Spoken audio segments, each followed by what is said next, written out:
Hello student, आज हम लोग का टॉपिक है पार्टनरशिप बिजनेस, साझेदारी व्यवसाय।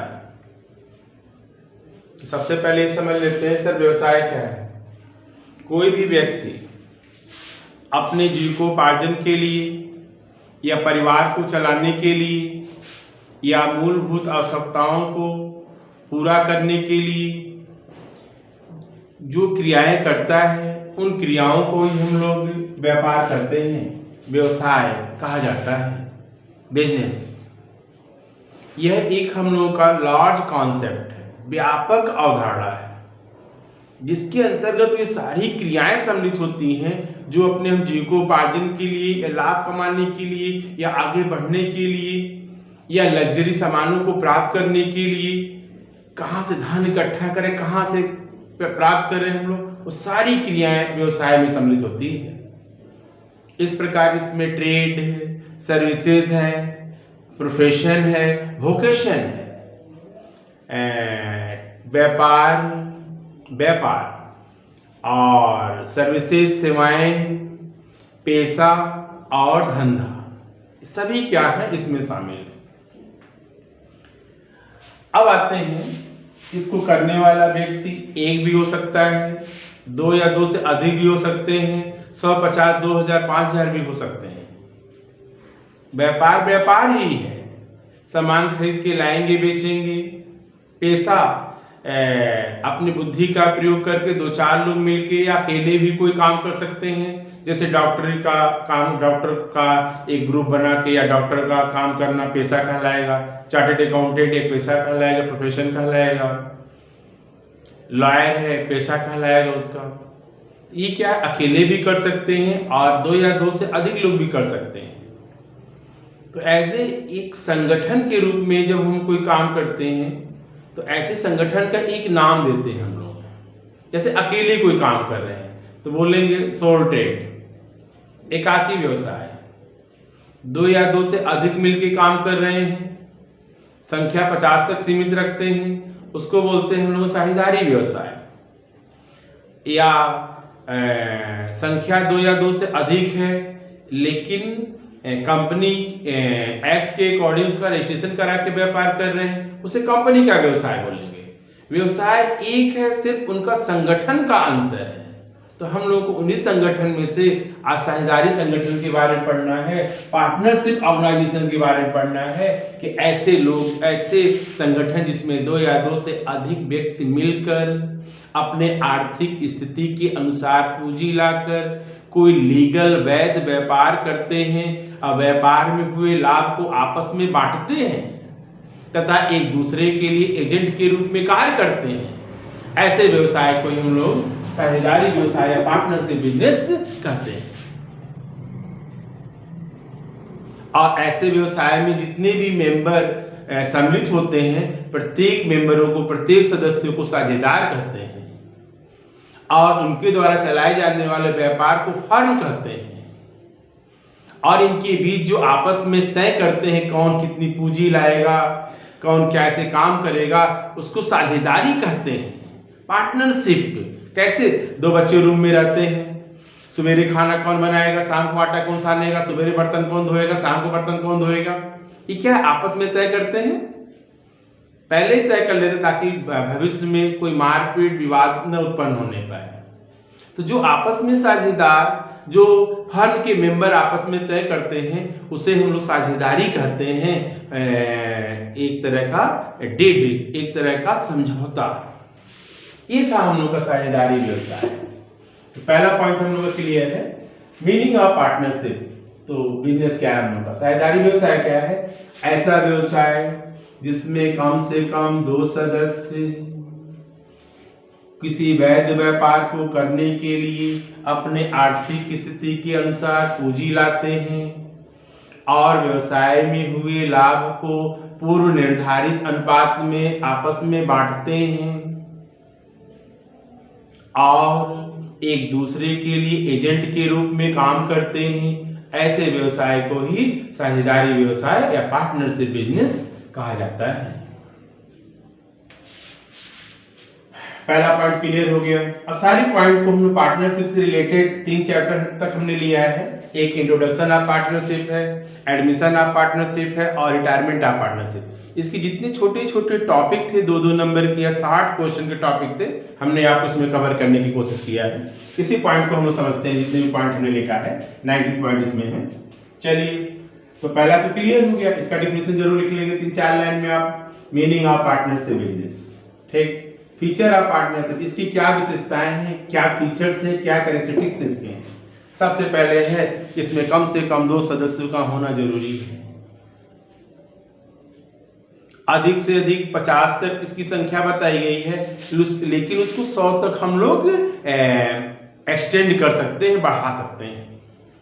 तो पहला फीचर इसका है कम से कम 2 मेंबर और कम से कम 2 मेंबर, अधिक से अधिक 50 मेंबर तक हम लोग इसको रख सकते हैं लोगों को। कम से कम 2 जो मेंबर है ये डिसाइड किया गया है पार्टनरशिप एक्ट 1932 में। अब आपके सामने ये आएगा कि सर ये साझेदारी अधिनियम 1932 है क्या?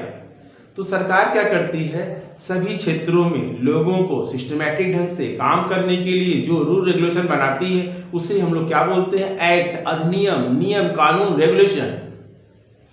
तो साझेदारी व्यवसाय में कोई विवाद झगड़ा उत्पन्न न हो साझेदारों के बीच, या 2 साझेदारी फर्म मिल रही है, नया साझेदार बना रहे हैं, कोई रिटायर हो रहा है, इनके बीच किसी प्रकार का कोई डिस्प्यूट हो तो उसका सेटलमेंट करने के लिए सरकार ने पार्टनरशिप एक्ट 1932 बना रखा है।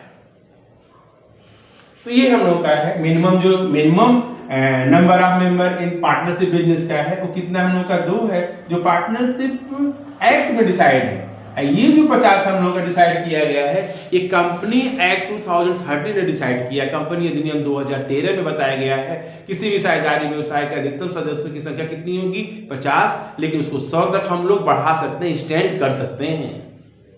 अगर ऑप्शनल क्वेश्चन आएगा तो आप 50 पे टिक लगाना है आपको, और मिनिमम कितना लगाना है, 2 पे लगाना है। पहली विशेषता तो ये हो गई इसकी, कम से कम 2 मेंबर और अधिक से अधिक कितने मेंबर होने चाहिए, अधिक से अधिक 50 मेंबर इसमें होने चाहिए। चलिए, दूसरा हम लोग का क्या है, लीगल व्यवसाय का होना चाहिए। एक व्यवसाय का होना जरूरी है, वो लीगल बिजनेस होना चाहिए, इलीगल नहीं, लीगल वर्क के लिए, लीगल काम के लिए।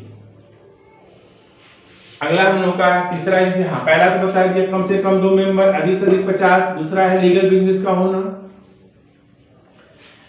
अगला हम लोग का है, इसका फीचर्स क्या है हम लोग के हैं, ये इसका रजिस्ट्रेशन वॉलंटरी है, ऐच्छिक है। आप चाहो तो कराओ, चाहो तो मत कराओ। लेकिन यदि आप रजिस्ट्रेशन कराते हैं तो तभी किसी के ऊपर क्लेम कर सकते हैं, तभी आपको कोई लीगल फॉर्मेलिटी को फॉलो तभी कर पाएंगे जब पहले अपने बिजनेस का रजिस्ट्रेशन कराएंगे। अदरवाइज आपको रजिस्ट्रेशन कराने की जरूरत नहीं है। एक पार्टनरशिप फर्म का जो रजिस्ट्रेशन है वो वॉलंटरी है, ऐच्छिक है। अगला हम लोग का है इंटाइटी। पार्टनरशिप बिजनेस की जो इंटाइटी होती है वो कंसोलिडेटेड होती है, एकत्रित होती है। मालिक का और बिजनेस का अस्तित्व एक होता है, जबकि अकाउंटिंग कॉन्सेप्ट कहता है कि नहीं, दोनों का अलग होना चाहिए। लेकिन यहाँ पे क्या है, साझेदारी व्यवसाय में साझेदारों का और व्यवसाय का अस्तित्व एक ही है। यही रीजन है कि साझेदारी व्यवसाय में जो सदस्य होते हैं उनकी लायबिलिटी क्या होती है, अनलिमिटेड होती है। ये भी उसकी एक फीचर विशेषताएं हैं। अनलिमिटेड का मतलब यदि फर्म का डिसॉल्यूशन होता है, फर्म को कोई लायबिलिटी को कवर करनी है, अगर फर्म की पूरी संपत्ति बेची जाती है, उसे रिकवर नहीं हो पाती है, तो पार्टनर के प्राइवेट संपत्ति को भी हम लोग क्या करते हैं, रिकवर करते हैं। इसीलिए एक नया पार्टनरशिप में एक नया लैंग्वेज आ गया, LLP, लिमिट लायबिलिटी पार्टनरशिप। उसको भी आगे आएगा टॉपिक हम लोगों का कि सीमित दायित्व वाली साझेदारी क्या होती है। बहुत साझेदार इसी से बचने के लिए जब समझा रहे थे कि अनलिमिटेड लायबिलिटी। अगली विशेषता क्या थी इसकी कि सर साझेदारों का दायित्व क्या होती है, पहले इंटाइटी एक होती है, लायबिलिटी क्या होती है, अनलिमिटेड होती है। ये थे इसकी विशेषताएं। क्या क्या हमने बताया आपको, नंबर ऑफ मेंबर पहले बता देना, कम से कम 2, अधिक से अधिक 20 से 50 तक लिमिट होती है, अस्तित्व दोनों का एक होता है, ऐच्छिक समापन इसका होता है, साझेदारी संलेख द्वारा इसका कोई वर्क करते हैं, साझेदारी संलेख से बनाए जाते हैं, है ना। और लायबिलिटी क्या होती है, अनलिमिटेड होती है। ये क्या है, 2 4 5 पॉइंट इसकी आप फीचर्स बता दीजिएगा। ये हमारे हो गए फीचर्स ऑफ या कैपेसिटीज ऑफ पार्टनरशिप बिजनेस। चलिए पार्टनरशिप डीड क्या है, ध्यान से समझते हुए ऐसे समझें कि कम से कम 4 लाइन जरूर लिख लें आप लोग साथ में। पार्टनरशिप डीड क्या है, साझेदारों, एक साझेदारी व्यवसाय में साझेदारों द्वारा आपस में जो भी समझौते, जो भी एग्रीमेंट, जो भी कॉन्ट्रैक्ट, जो भी किसी कार्य को करने कब किया जाएगा, कौन कितनी पूंजी लाएगा, कितना कैसे लाभ बांटा जाएगा, फर्म कब डिसॉल्यूशन हो जाएगी, कब फर्म को समाप्त कर दिया जाएगा, इस सारे मैटर के बारे में जो हम लोग आपस में तय करते हैं उसे हम लोग क्या बोलते हैं, पार्टनरशिप डीड। एज ए ये फर्म की एक rule regulation as a charter होता है ये। तो अगर आता है कभी कभी क्वेश्चन में पार्टनरशिप डीड है, वो आगे लिखा रहता है चार्टर है क्या है, तो चार्टर पे आपको टिक लगाना। या पार्टनरशिप फर्म की चार्टर होती है, पार्टनरशिप डीड होती है। तो पार्टनरशिप डीड क्लियर हो गया, साझेदार आपस में जो तब समझौता करते हैं, कैसे कोई कार्य किया जाए, कैसे पूंजी लाई जाएगी, कैसे लाभ बांटा जाएगा, उसे क्या बोलेंगे हम लोग, साझेदारी संलेख। हिंदी में है साझेदारी संलेख, इंग्लिश में है पार्टनरशिप डीड। ये भी क्लियर हो गया। Subject matter of partnership deed, subject matter का मतलब कैसे खाना बनाते हैं, मटर पनीर की सब्जी बनानी, तो उसमें क्या क्या मिलता है हम लोग का, वही सब्जेक्ट मैटर है ना। उसी तरह पार्टनरशिप डीड की भी सब्जेक्ट मैटर क्या हम लोग का है कि किन किन मैटर पे इन्होंने तय किया है। जैसे फर्म का नाम क्या होगा, फर्म का प्लेस क्या होगा, साझेदारों की कैपिटल कितनी होगी, प्रॉफिट शेयरिंग रेशियो क्या होगा, साझेदार नए साझेदार के प्रवेश के रूल रेगुलेशन क्या होंगे, यदि कोई साझेदार रिटायर होता है तो उसकी गुडविल का वैल्यूएशन कैसे करेंगे हम लोग, साझेदारों की पूंजी पर ब्याज इंटरेस्ट ऑन कैपिटल चार्जेबल होगा कि नहीं होगा, यदि कोई पार्टनर ड्राइंग करता है तो ड्राइंग का रूल क्या होगा, मंथली होगा या ईयरली होगा या क्वार्टरली होगा, कौन सा बेस लगेगा, या अगर ड्राइंग करता है तो उस पर इंटरेस्ट भी फर्म चार्ज करेगी या नहीं करेगी। तो जो छोटे छोटे पॉइंट है ये क्या कहलाएगा, subject matter of partnership deed. साझेदारी संलेख की विषय सामग्री बना के ले सकते हैं। साझेदारी का नाम क्या होगा, उनकी पूंजी क्या होगी, पूंजी पर ब्याज के दर क्या होगा, रेट ऑफ इंटरेस्ट क्या होगा, रेट ऑफ ड्राइंग क्या होगा, ड्राइंग का रूल क्या होगा, ड्राइंग की अमाउंट क्या होगी। कई पॉइंट बन सकता है, जितना चाहे उतना बना सकते हैं, बस ये क्लियर होना चाहिए कि पार्टनरशिप बिजनेस है क्या। आगे आते हैं, इसका फॉर्मेशन कैसे होता है, ये किस तरह का संगठन हम लोग का पार्टनरशिप बिजनेस। चलिए आगे आते हैं। Partnership act 1932 applicable in case of absence of partnership deed, मतलब इन साझेदारी संलेख साझेदारों द्वारा नहीं बनाया गया है। एक चीज और, साझेदारी संलेख जो है रिटन भी हो सकता है, पार्टनरशिप डीड सब्जेक्ट मैटर ये रिटन भी हो सकता है, ओरल भी हो सकता है, ये ध्यान रखना। लेकिन इन फ्यूचर में कोई डिस्प्यूट ना हो तो नॉर्मली हम लोग रिटन में लिख के रखते हैं। लेकिन अगर ऑप्शनल क्वेश्चन आता है तो आपको रिटन भी हो सकता है और ये ओरल भी हो सकता है, मौखिक भी हो सकता है और लिखित भी हो सकता है। चलो हाँ, ये था एब्सेंस। यदि पार्टनरशिप डीड नहीं बना है तो उस समय क्या रूल लागू होगा, तो ध्यान से सुनिएगा। लाभ बराबर बराबर बांटा जाएगा, क्लियर।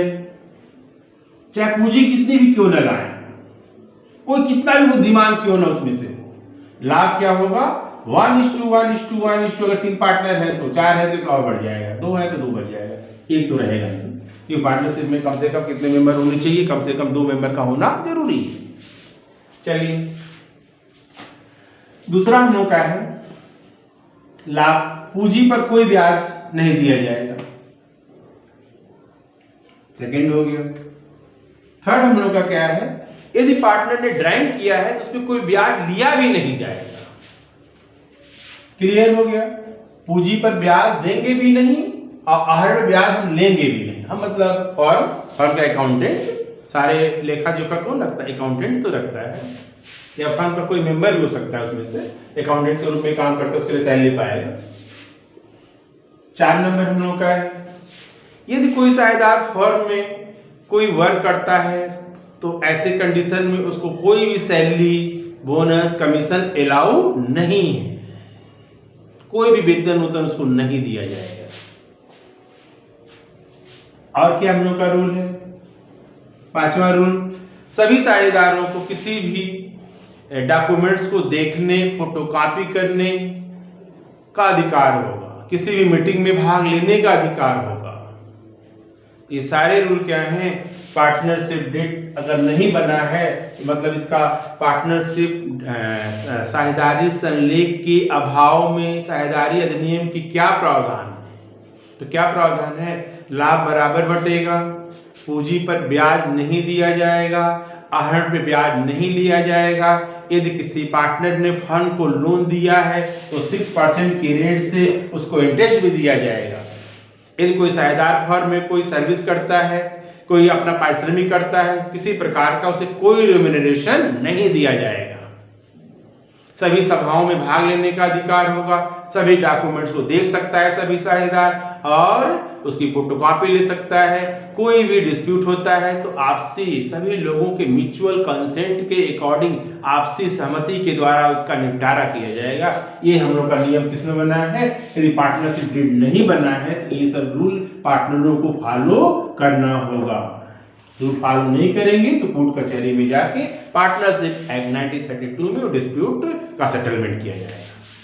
चलिए 5 नंबर क्लियर हो गया। 6 नंबर क्या है? Joint life policy. क्या single life policy? Joint life policy, policy का मतलब ही है रक्षा, कवर। कोई घटना घट जाती है तो इकोनॉमिकली हेल्प करता है हमारी बीमा कंपनियां। उसके बदले में लेता क्या है? प्रीमियम लेता है। 1 लाख का हम इंश्योरेंस, 10 लाख का इंश्योरेंस कराते हैं तो हमसे कितना लेगा? 10 रुपये लेगा। कोई कैजुअलिटी हो जाती है तो बीमा कंपनी को कितना देगा? 10 लाख देगा। इसी तरह एक फर्म में भी 4 पार्टनर हैं, चारों पार्टनर जो 50-50 रुपये अपनी पूंजी लाए हैं तो चारों का पूंजी हो गया 2 लाख रुपए। 2 लाख की मशीनरी ली गई है, एक साझेदार की डेथ हो गई। अब चलो मशीनरी बेचा जाए, और मशीनरी बेचने का मतलब फर्म का डिसोल्यूशन हो जाएगा। तो ऐसे इकोनॉमिक इकोनॉमिक कंडीशन को फेस करने के लिए कि कोई हमारी स्थिति गड़बड़ न हो, इसके लिए हम लोग करते क्या है? फर्म द्वारा अपने सभी साझेदारों के नाम से या किसी एक साझेदार के नाम से जो पॉलिसी लेते हैं, सभी साझेदारों के नाम से लेंगे तो ज्वाइंट लाइफ पॉलिसी, किसी एक साझेदार के नाम से लेंगे तो सिंगल लाइफ पॉलिसी, एकल जीवन बीमा पॉलिसी। अच्छा, इसकी क्या विशेषताएं क्या हैं ज्वाइंट लाइफ पॉलिसी की या सिंगल लाइफ पॉलिसी की? जो प्रीमियम की अमाउंट है वो फर्म द्वारा दी जाएगी। इसका मतलब क्या है? जब फर्म द्वारा दी जाएगी तो जो पॉलिसी की अमाउंट होगा उस पे सभी लोगों का अधिकार होगा। और जो सिंगल लाइफ पॉलिसी होती है उसकी भी प्रीमियम फर्म द्वारा देती है, फर्म अपने लाभ से देती है। तो सिंगल लाइफ पॉलिसी पे भी जो अमाउंट मेच्योरिटी मिलेगी, जो उसका सरेंडर वैल्यू मिलेगा हमको सर, उस पर भी सबका अधिकार होगा। कैसे? एक पिता के 3 पुत्र हैं, एक पुत्र के नाम से जमीन लेता है तो सबका अधिकार होगा ना, क्योंकि पिता के नाम से संपत्ति पिता ने अपने पैसे से बच्चे के नाम से लिया है। सभी प्रॉपर्टी में सबका हिस्सा होगा। फर्म को पिता मानिए, बाकी पार्टनरों को उनका पुत्र मानिए। तो ज्वाइंट लाइफ पॉलिसी क्या है? लिखना अगर आपको 2 लाइन में क्या लिखोगे? जब साझेदारी फर्म द्वारा सभी साझेदारों के नाम से कोई एकीकृत पॉलिसी या सम्मिलित रूप से कोई पॉलिसी ली जाती है उसे ज्वाइंट लाइफ पॉलिसी कहते हैं। इस पॉलिसी की रकम में सभी साझेदारों का उनके लाभ हानि अनुपात में हित इंटरेस्ट रहता है। सिंगल लाइफ पॉलिसी का सेम ऐसे डेफिनेशन दे देना। चलो, सरेंडर वैल्यू क्या है? आप पॉलिसी हिंदी या समर्पण मूल्य, छोटे छोटे 60 क्वेश्चन आते हैं। सरेंडर वैल्यू क्या हम लोग का? यदि पॉलिसी पूरी नहीं हुई, हम चाहते हैं पॉलिसी को आज ही उसको अपनी पैसा रियलाइज कर लें हम लोग, तो ऐसे कंडीशन में हम बीमा कंपनी ने मैच्योरिटी डेट की पहले जो वैल्यू हम डिसाइड करते हैं या जो वैल्यू बीमा कंपनी बताती है उसे हम लोग क्या बोलते हैं? Surrender value. मतलब बीमा का 15 साल का हमने पॉलिसी लिया है, 5 साल प्रीमियम चलाया, हम चाह रहे हैं कि नहीं अब हमको पैसा चाहिए, तो अपनी पॉलिसी को बीमा कंपनी को सरेंडर करते हैं, सुपुर्द करते हैं, तो क्या पैसा हमको मिलेगा, उस पैसे पे क्या बोलेंगे हम लोग, सरेंडर वैल्यू। एक मैच्योरिटी वैल्यू होती है। मैच्योरिटी वैल्यू का मतलब ये है कि 15 साल पूरा होने के बाद जो मूल्य मिलेगा उसे बोलते हैं मैच्योरिटी वैल्यू। ये भी क्लियर हो गया हमको सरेंडर वैल्यू क्या है। बीमा पॉलिसी की तिथि, परिपक्वता की तिथि, मैच्योरिटी की डेट के पहले बीमा कंपनी जो वैल्यू डिसाइड करती है उसे हम लोग क्या बोलते हैं, सरेंडर वैल्यू। ये भी क्लियर है। गेनिंग रेशियो, पहले सेक्रीफाइसिंग रेशियो, हाँ सॉरी सेक्रीफाइसिंग रेशियो पढ़ लिया है। तो सेक्रीफाइसिंग रेशियो क्या है, ये सिचुएशन जब कोई साझेदार फर्म में एडमिशन लेता है तब उत्पन्न होती है, पहले तो ये जाने। अब गेनिंग रेशियो कब उत्पन्न होता है, क्या वेराइज होती है, जब कोई साझेदार फर्म से रिटायर होता है। अभी दोनों में डिफरेंस समझा जाएगा तो सारे पॉइंट क्लियर रहेंगे, तब ये समझने में आसानी रहेगी आपको। सेक्रीफाइसिंग रेशियो क्या है, जब कोई साझेदार फर्म में प्रवेश करता है तो वह लाभ का एक निश्चित भाग प्राप्त करता है और वह भाग पुराने साझेदारों द्वारा अपने लाभ से दिए जाते हैं। वे पुराने साझेदारों का जब प्रॉफिट कम होगा, जब वो देंगे तभी नया पाएगा भी, ध्यान रखिएगा। तो यहाँ पुराने साझेदार जिस रेशियो में अपने लाभ के हिस्से को नए साझेदार को देते हैं, उस रेशियो को क्या बोलते हैं हम लोग, हैं सेक्रीफाइसिंग रेशियो, त्याग अनुपात। इसका मतलब एक नए साझेदार के प्रवेश पर पुराने साझेदारों द्वारा जिस अनुपात में अपने लाभ के शेयर, प्रॉफिट के शेयर को नए पार्टनर को दी जाती है, उस रेशियो को क्या बोलते हैं हम लोग, त्याग अनुपात या सेक्रीफाइसिंग रेशियो। ऐसे कंडीशन में पुराने साझेदारों की प्रॉफिट कम होती है, ध्यान रखिएगा पॉइंट। अभी डिफरेंस बिटवीन दोनों में जब बताएंगे तो आपको एकदम क्लियर हो जाएगा, बिना कहे डिफरेंस लिख डालेंगे। क्या डिफिनेशन दिया है, फिर क्या हमने बोला है कि सेक्रीफाइसिंग रेशियो से पुराने साझेदारों की प्रॉफिट क्या होती है, कम हो जाती है, क्योंकि अपने हिस्से का जब कुछ देंगे नए को तो ऑटोमेटिकली इनका तो कम होना ही होना है।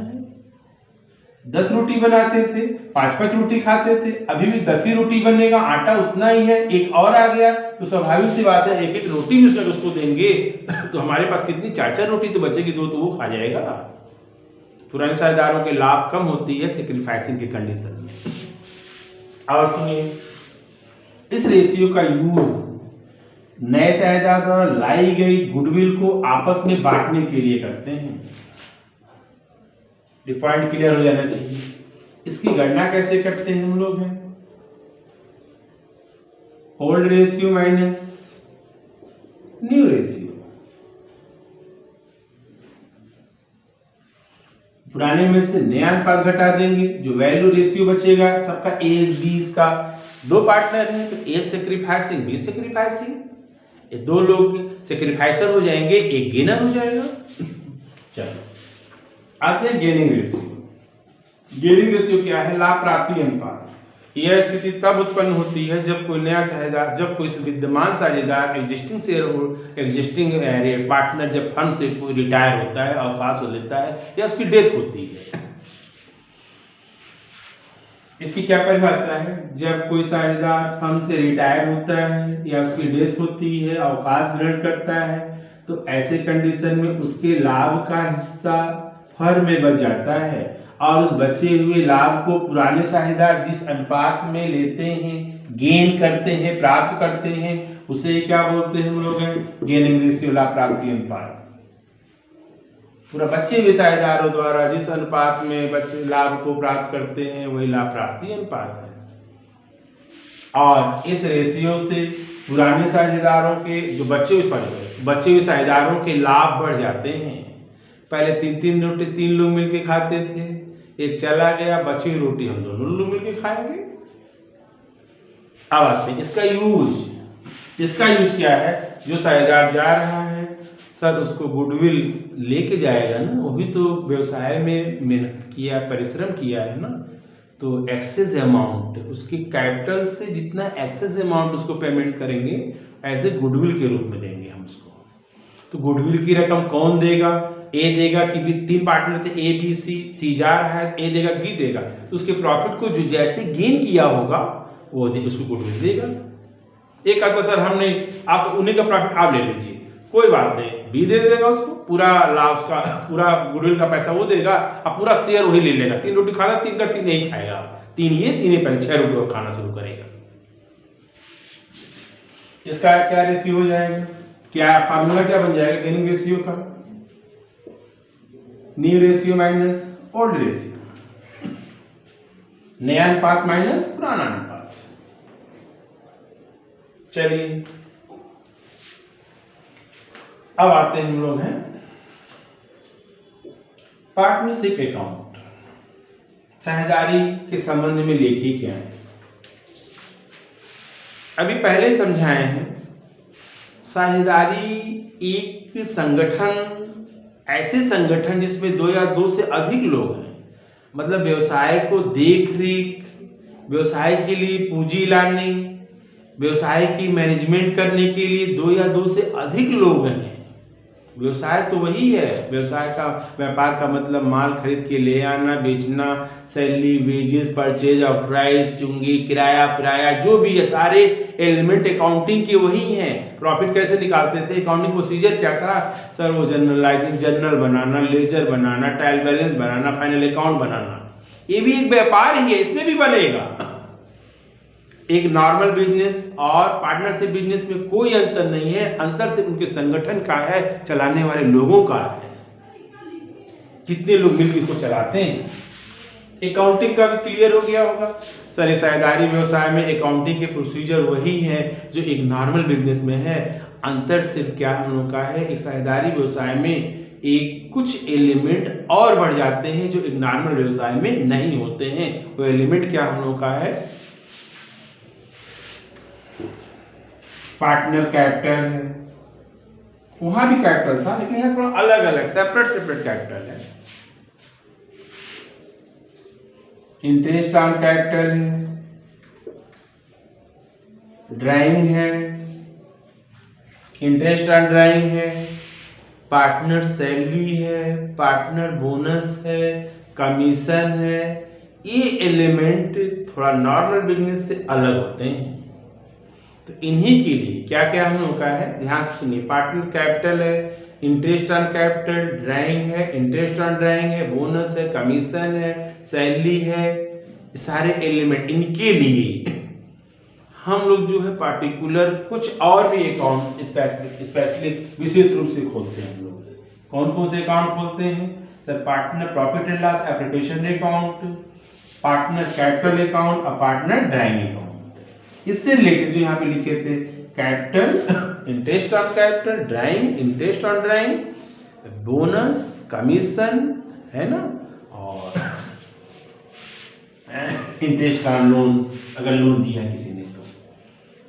पीएल एप्रोप्रिएशन क्यों बनाते हैं हम लोग? एक फर्म में हुए लाभ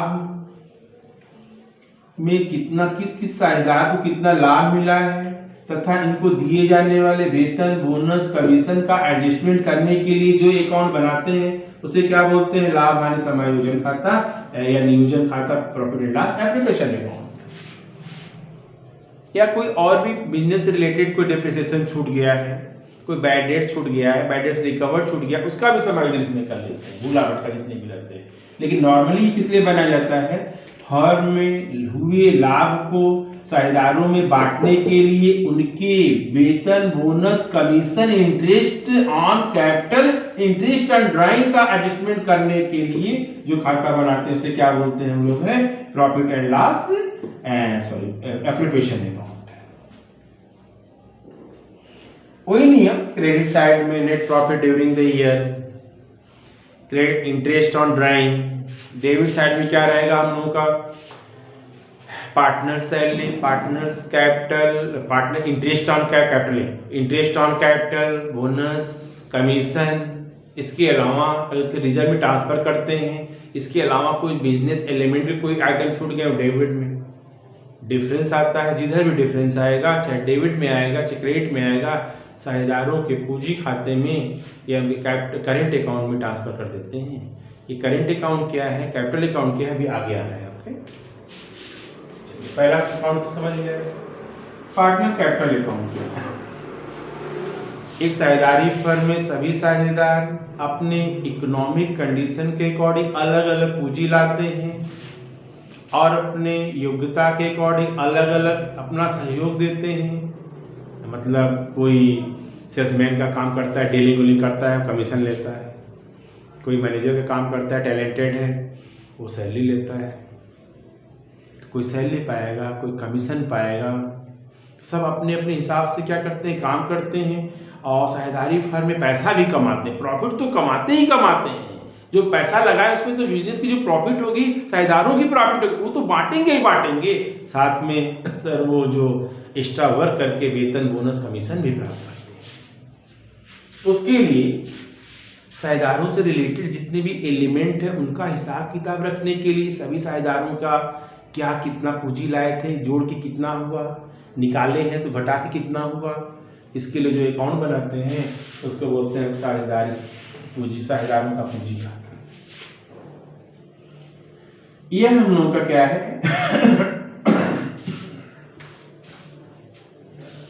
अच्छा, यहाँ पे देखो इसके प्रकार भी बताए हैं, कभी आएगा टाइप्स, आप यहाँ लिखा है हमने। ये हम लोग का पर्सनल अकाउंट नेचर का है। तो कैपिटल अकाउंट क्या हम लोग का है, पर्सनल अकाउंट नेचर का। एक इंपॉर्टेंट टॉपिक है, याद रखिएगा। ये क्या ऊपर क्या था हम लोग का, नॉमिनल अकाउंट नेचर का। ड्राइंग भी क्या है, ड्राइंग सब लोग बताइए, ड्राइंग हम लोग का क्या है सर, ये भी हम लोग का क्या है, पर्सनल अकाउंट नेचर का है। इस ड्राइंग में क्या है, साझेदार द्वारा कितना ड्यूरिंग द ईयर, ड्राइंग का रूल अलग अलग होता है। सब आपस में पहले ही तय कर लेते हैं, सर हम लोग हर मंथली निकालेंगे या क्वार्टरली निकालेंगे, या मंथली निकालेंगे तो मंथ के पहले दिन निकालेंगे, first day of the month, या मिडिल ऑफ द मंथ, या last day of the month, मध्य में या प्रथम दिन या अंत में कैसे निकाला जाएगा, ये पहले पार्टनरशिप डेट में लिख लेते हैं। और उसी हिसाब से क्या करते हैं, ये लोग अपना ड्राइंग करते रहते हैं। तो इसका भी हिसाब किताब रखने के लिए साझेदारी व्यवसाय में पार्टनर ड्राइंग अकाउंट भी बनाया जाता है। तो अगर पूछता है साझेदारी के संबंध में लेखों का वर्णन करें तो सबका 4-4 लाइन लिखिएगा, प्रोफार्मा बना दीजिएगा। प्रोफार्मा आप पढ़े होंगे, कोचिंग किए होंगे तो सर बताए होंगे आप लोगों को, या जो हमारे यहाँ बच्चे पढ़े हैं वो सब बच्चों को बताया है। चलिए आगे देखते हैं। Types of partner capital account.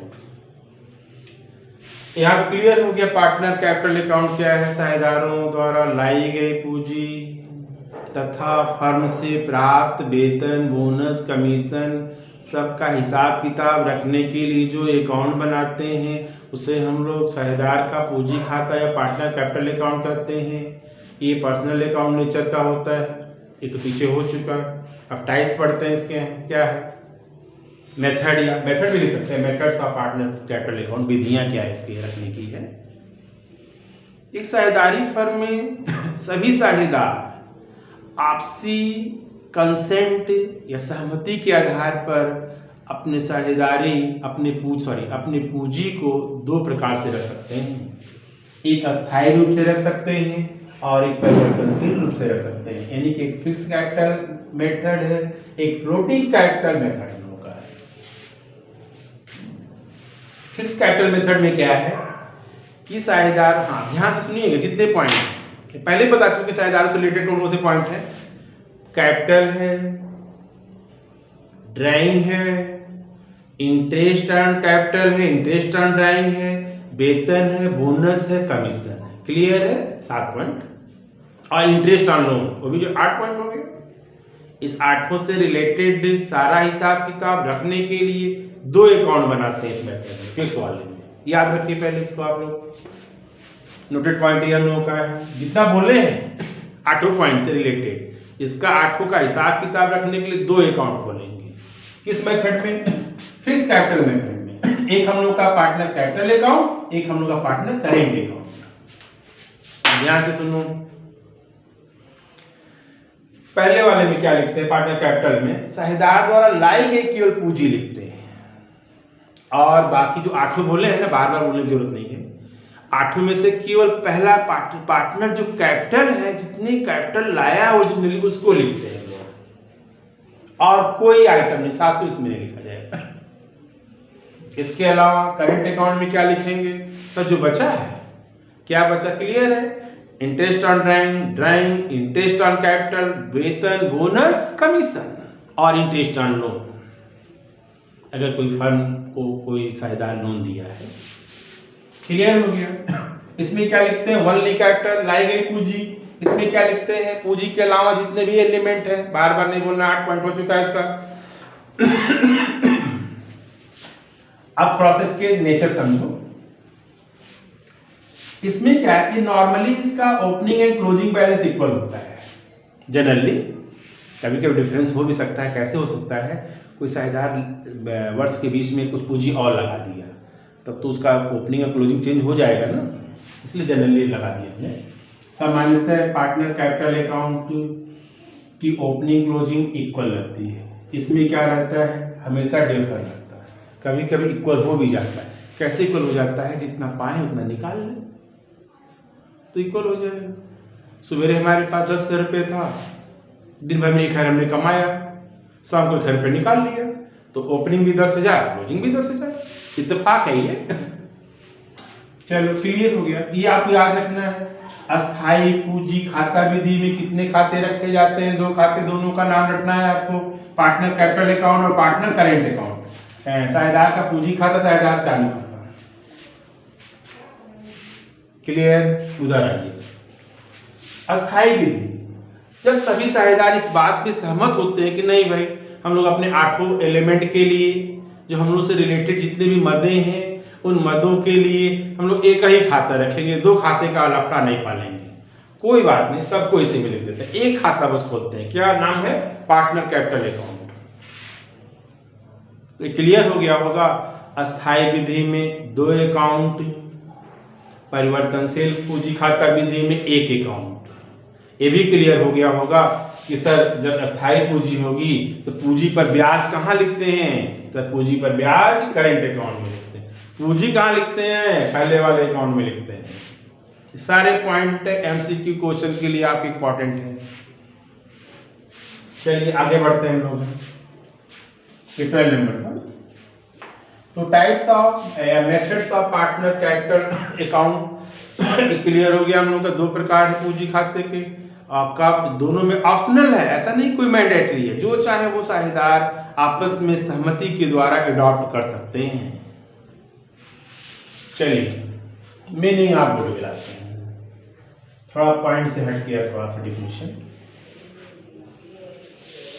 जब किसी ये गुडविल सबके लिए एप्लीकेबल है, तो सोल ट्रेड और पार्टनरशिप और कंपनी का बिजनेस, सबकी परिभाषा एक ही चलेगी इसमें।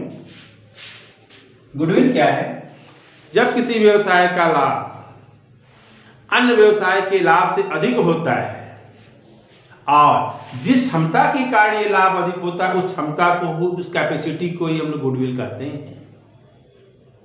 और यह गुडविल व्यवसाय के स्वामी द्वारा ग्राहकों के साथ अच्छा व्यवहार, अच्छी क्वालिटी वाले वस्तुओं को बेचकर बनाई जाती है। यह एक दिन का परिणाम नहीं होता है, ये लॉन्ग टर्म कार्यों का परिणाम होता है। ऐसी क्षमता को ही हम लोग क्या बोलते हैं? गुडविल बोलते हैं, जिसके कारण हमारा लाभ अधिक हो रहा है। चूंकि यह दिखाई नहीं देता है, यही कारण है इसे हम लोग अमूर्त इंटेंजेबल असेट कहते हैं। और यह हमारे व्यवसाय में जिस तरह हमारी अस्थायी संपत्तियां, फर्नीचर है, एसी है, कूलर है, हमारे बिक्री के बढ़ाने में सहयोग करता है। कैसे? कोचिंग में एसी लगा है, हवा लगा है, हाई फाई, तो लोग ऐसे भी आते हैं देखो के बड़ी अच्छी। कैसे मॉल में जाते हो, अरे बहुत बैडमिंटन है, होटल में जाते हो जो हाई फाई हो, तुरंत शीशा पीसा लगा हो। किचन नहीं देखोगे, शीशा पीसा बैठने उठने की व्यवस्था, एसी पेसी है, बहुत हाईटेक व्यवस्था यहाँ पे है। तो जिस तरह हमारी अस्थायी संपत्तियाँ बिक्री को बढ़ाती हैं, उसी तरह हमारा गुडविल भी हमारे सेल्स वैल्यू बिक्री को बढ़ाता है। यही कारण है कि हम लोग गुडविल को फिक्स असेट भी कहते हैं। पीछे बताएं, चूंकि दिखाई नहीं देता है, यही रीजन है, इसको हम लोग इंटेंजेबल फिक्स असेट कहते हैं, अमूर्त अस्थाई संपत्ति कहा जाता है। क्लियर होगा? तो गुडविल की परिभाषा क्या लिखोगे, ध्यान से सुन लो। जब किसी व्यवसाय का लाभ अन्य व्यवसाय के लाभ से अधिक होता है, तो जिस क्षमता के कारण यह लाभ अधिक होती है उस क्षमता को ही गुडविल कहते हैं।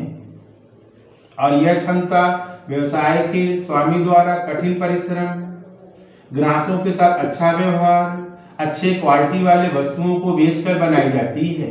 और यह एक दिन का परिणाम न होकर ये लॉन्ग टर्म कार्यों का परिणाम होता है। क्योंकि यह अन्य स्थायी संपत्तियों की तरह व्यवसाय के लाभ में वृद्धि करता है, बिक्री को बढ़ाता है। यही कार्य से अस्थायी संपत्ति कहते हैं। चूंकि दिखाई नहीं देता है, इसी कार्य से हम लोग अमूर्त अस्थायी संपत्ति कहा जाता है। ये डेफिनेशन लिखना है आपको। लॉर्ड एल्डन है, लॉर्ड लिंडले है, क्या कहते हैं कि गुडविल एक ऐसी कैपेसिटी है, ऐसी क्षमता है जिसके कारण ग्राहक एक ही स्थान पे बार बार आते हैं। यह ऐसी प्रसिद्धि है जिसके कारण ग्राहक बार बार एक ही जगह को चूज करते हैं। ये था हम लोग गुडविल की परिभाषा, मीनिंग ऑफ गुडविल। क्लियर होगा? थोड़ा बहुत अगर विशेषताएं लिखना तो लिख डालिएगा। यह अमूर्त संपत्ति है, इसके संभावित मूल्य की गणना की जाती है, ये तब महत्वपूर्ण होती है जब कोई व्यवसाय बेचा जाता है वगैरह। तो 4 पॉइंट और बढ़ गया। चलिए, ये क्या है? Factor affecting the value of goodwill, ख्याति के मूल्य को प्रभावित करने वाले तत्व। तो ख्याति के मूल्य को प्रभावित करने वाले तत्व क्या है? व्यवसाय की प्रकृति,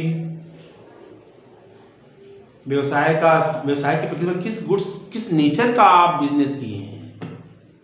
खाने पीने वाले, सामान वाले, कपड़े वाले, जूता वाले, चप्पल वाले, कौन सा नेचर है? सर आजकल तो मोबाइल का ही धंधा ठीक है। गली गली, शहर शहर, जिस तरह लोगों के लिए ब्लड का महत्व है, मानव में शरीर के जितना ब्लड का महत्व हो गया है उतना मोबाइल का महत्व हो गया है। मोबाइल का महत्व नहीं होता तो कैसे यूट्यूब पे आप पढ़ते? सही भी है, कुछ फायदे कुछ नुकसान भी है। तो हाँ, तो व्यवसाय की प्रकृति समझा रहे थे।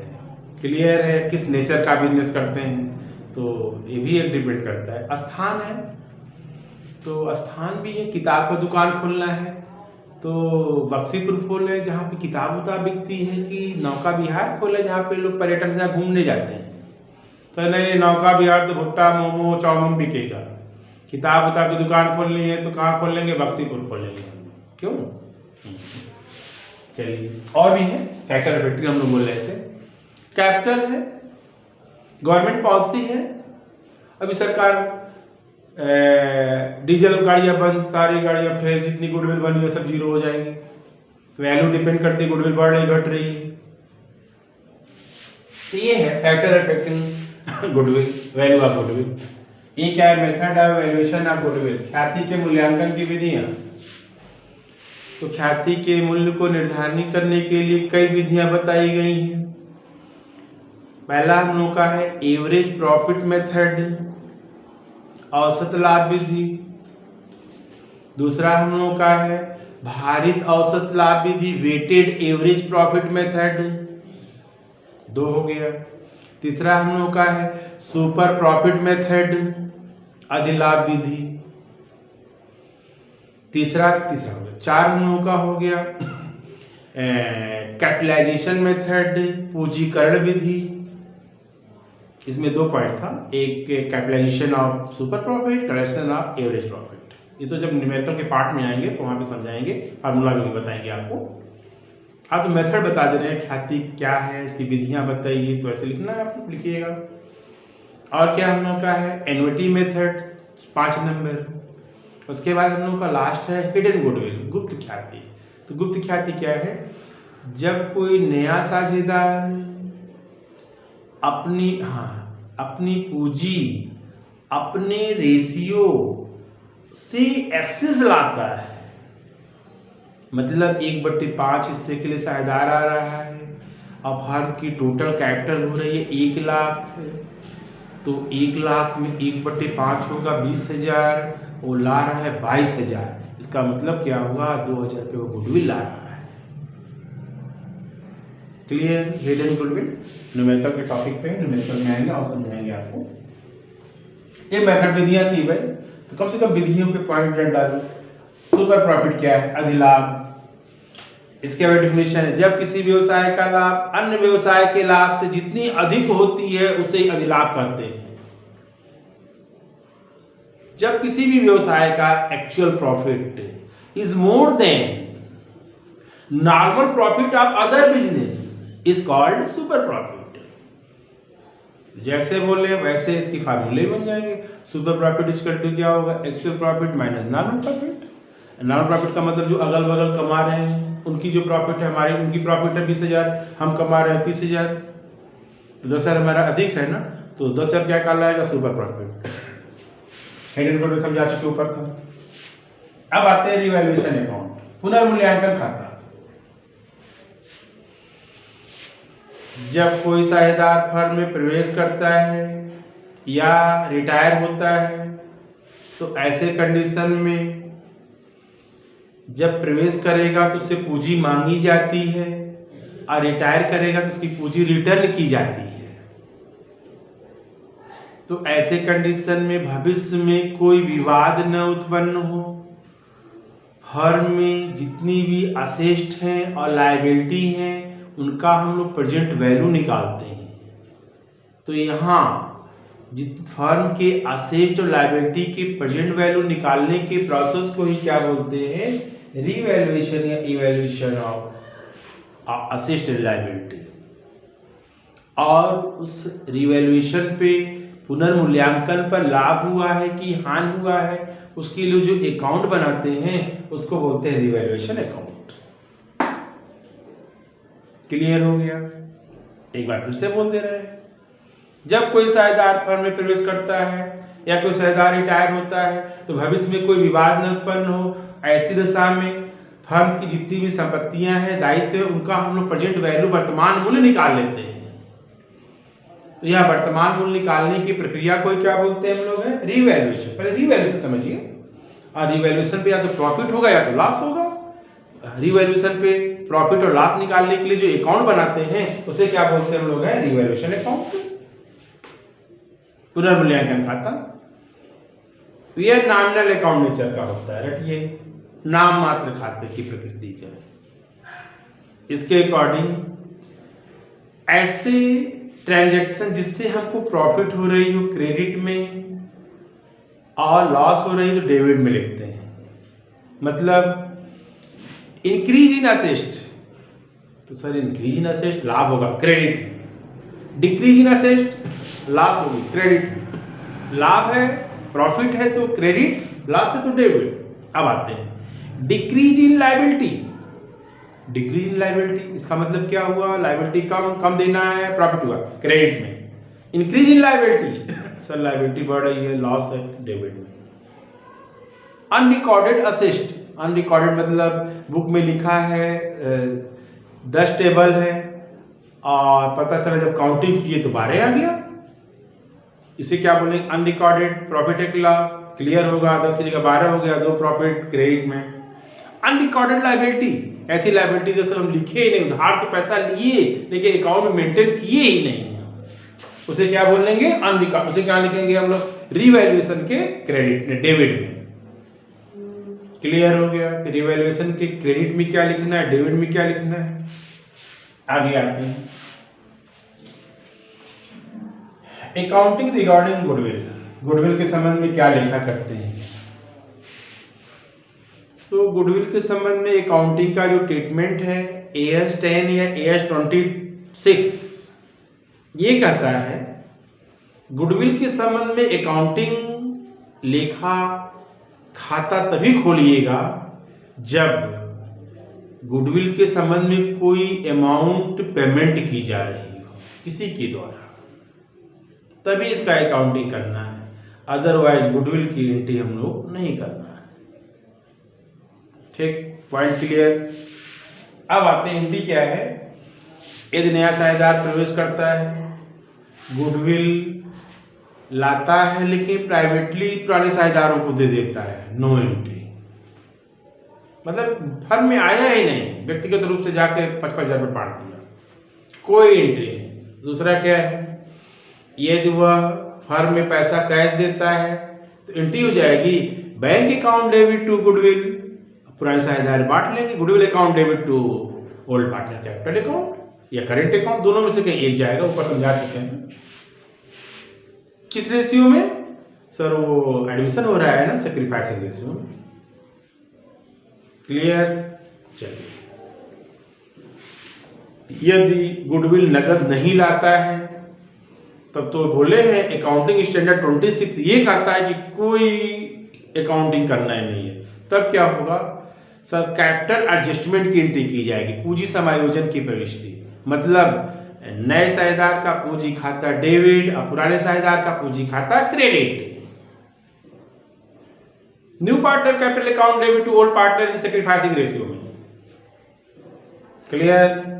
चलिए, अब आते हैं हम लोग, यदि रिटायर होता है तब क्या होगा सर? रिटायर होगा तब तो एक ही एंट्री है ही सर, जितने साझेदार बचे हुए हैं, remaining partner capital account debit to retiring partner capital account. याद रखिए, बचे हुए साझेदार का पूंजी खाता डेबिट यही लोग देंगे ना, जो अपने पूंजी से देगा उसकी पूंजी कम होगी, पूंजी खाता डेबिट हो जाएगा। तो remaining partner capital account debit to retiring partner capital account, कहीं भी गुडविल की अमाउंट तो गुडविल की रहेगी, लेकिन गुडविल के संबंध में कोई एंट्री नहीं करना है एज ए रिटायरमेंट के समय।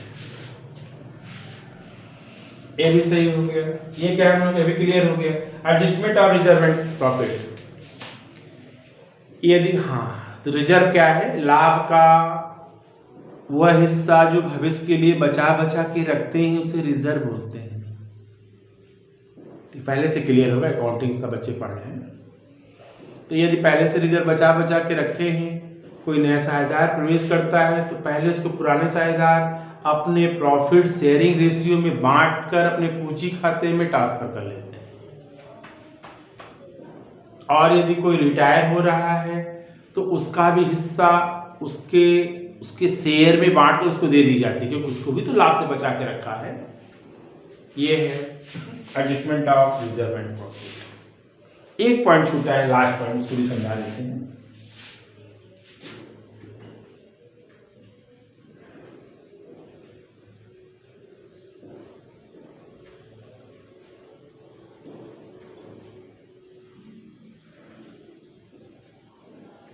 लिमिट लायबिलिटी पार्टनरशिप, LLP क्या है? LLP सीमित दायित्व साझेदारी। स्टार्टिंग में समझा रहे थे आपको, साझेदारों का दायित्व क्या है? अनलिमिटेड है। कैसे अनलिमिटेड है? क्योंकि सर यदि कोई लायबिलिटी उत्पन्न होती है, साझेदारी फर्म की पूरी प्रॉपर्टी बेची जाती है, पेमेंट नहीं हो पाता है, तो साझेदारों की घर की संपत्ति, थरिया, लोटा, कुकर, पंखा सब बेचा जाएगा।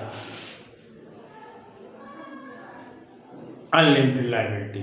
तो ऐसे लायबिलिटी से बचने के लिए एक ऐसी व्यवस्था लाई गई कि जो साझेदार चाहे तो वह अपने नाम के आगे जब पार्टनरशिप डीड बनाए तो सर नाम के आगे जो है वो लिमिट लायबिलिटी लगा दे, कि हमारा दायित्व केवल लगाई गई पूंजी तक ही सीमित रहेगा, उसके अलावा घर से हम कोई पैसा ला के नहीं देंगे। ऐसे कंडीशन में रजिस्ट्रेशन कराना मैंडेटरी हो जाएगा। पहले रजिस्ट्रेशन होगा तभी तो सरकार उनको हेल्प करेगी, अदरवाइज सरकार को पूछ रही है। तो इस प्रोविजन में क्या समझ लिया जाए? सीमित दायित्व साझेदारी में कम से कम एक साझेदार, कम से कम बोल रहे हैं, एक साझेदार का दायित्व क्या होती है? लिमिट होनी चाहिए, उसके नाम के आगे लिमिट सब लिखा होना चाहिए, बाकी सब लोग अनलिमिटेड। और सुनिए, 5 साझेदार हैं, 4 कहते सर हमारा लिमिट लगा दीजिए। सुनिए, 5 4 कहते हैं तो एक का कम से कम अनलिमिटेड होना चाहिए। अगर ये भी कहते हैं हमारा भी, तब नहीं, ये नहीं हो पाएगा। लिमिट लायबिलिटी पार्टनरशिप में सभी साझेदारों का दायित्व लिमिट नहीं हो सकता, एक का लिमिट होना जरूरी है, ताकि इसी के घर की संपत्ति हम लोग वसूल लें। क्या समझे? इसको ऐसे समझ लिया जाए हम लोग, ए है, बी है, सी है, डी है, ठीक। लिमिट लायबिलिटी में ये कहता है लिमिट लगा दीजिए हमारा, ये लोग अनलिमिट होंगे। सब कहते सर हमारा भी लिमिट कर दीजिए, तो इनका अनलिमिटेड होना जरूरी है, कम से कम एक अनलिमिटेड, सभी में से एक अनलिमिटेड होना चाहिए, सभी में से एक लिमिटेड होना, ये मैंडेटरी है। थोड़ा कंफ्यूजन लग रहा होगा, क्लियर समझ लीजिए। 5 लोग हैं, लिमिट लायबिलिटी तभी कही जाएगी जब एक कम से कम एक क्या हो, सीमित दायित्व वाला। मतलब वो कह दे सर हम बस केवल जितना पैसा लाएं वही हम दे पाएंगे, इसके अलावा 1 रुपया हम देंगे नहीं, तो क्या बोलेंगे हम लोग, लिमिट लायबिलिटी पार्टनरशिप, LLP। दूसरा सुनो, 5 में से सिर्फ एक क्या है, अनलिमिट होना चाहिए। 4 लिमिट हो सकते हैं लेकिन 5 नहीं हो सकते लिमिट, एक अनलिमिट का होना जरूरी है। मतलब तभी तो उसके घर की प्रॉपर्टी अनलिमिटेड का नाम रहेगा, तभी तो उसकी प्रॉपर्टी रिकवर करेंगे हम लोग। ये था हम लोगों का लिमिट लायबिलिटी पार्टनरशिप। तो हमने आपको पार्टनरशिप इंट्रोडक्शन से लेके रिटायरमेंट तक का जितने भी मेन टॉपिक थे हमने आपको कवर करने की कोशिश किया, और इसमें डेफिनेशन से लेके आपको लिमिट लायबिलिटी पार्टनरशिप के सारे प्रोविजन समझा दिए, कैपिटल अकाउंट, गुडविल। बस अब इसका क्या फार्मूले बचे थे हमारे, क्या थे, गुडविल के फार्मूले थे। अगले टॉपिक अगले वीडियो में कवर हो जाएगा हम लोग का। आज पूरा कवर करना पॉसिबल नहीं था। तो डिफरेंस बिटवीन आप लोग देख लीजिएगा, difference sacrificing ratio, gaining ratio में तो पहला डिफरेंस तो ये दिखाई दे रहा है, इसका फार्मूला ये, इसका फार्मूला ये। और क्या अंतर है सर, ये नए साझेदार के प्रवेश के समय, नए साझेदार के रिटायरमेंट के समय, सॉरी विद्यमान साझेदार के रिटायरमेंट के समय, इसमें साझेदारों की पूंजी लाभ घटते हैं, इसमें साझेदारों के लाभ बढ़ते हैं। ये गुडविल को रिसीव करने, जो गुडविल नया साझेदार लाता है उसको बांटने के लिए करते हैं, ये जब कोई रिटायर होता है उसको देने के लिए इसका यूज करते हैं। ये दोनों में डिफरेंस डालिए। इस तरह आज का पार्टनरशिप बिजनेस का टॉपिक हम लोगों का क्लियर है, छोटे छोटे पॉइंट है, इसको रटिएगा जरूर, इसमें से आपको क्वेश्चन मिलेगा। आज का वीडियो ही हम लोग का कंप्लीट है, अगले वीडियो के लिए हम लोग नेक्स्ट। Good night.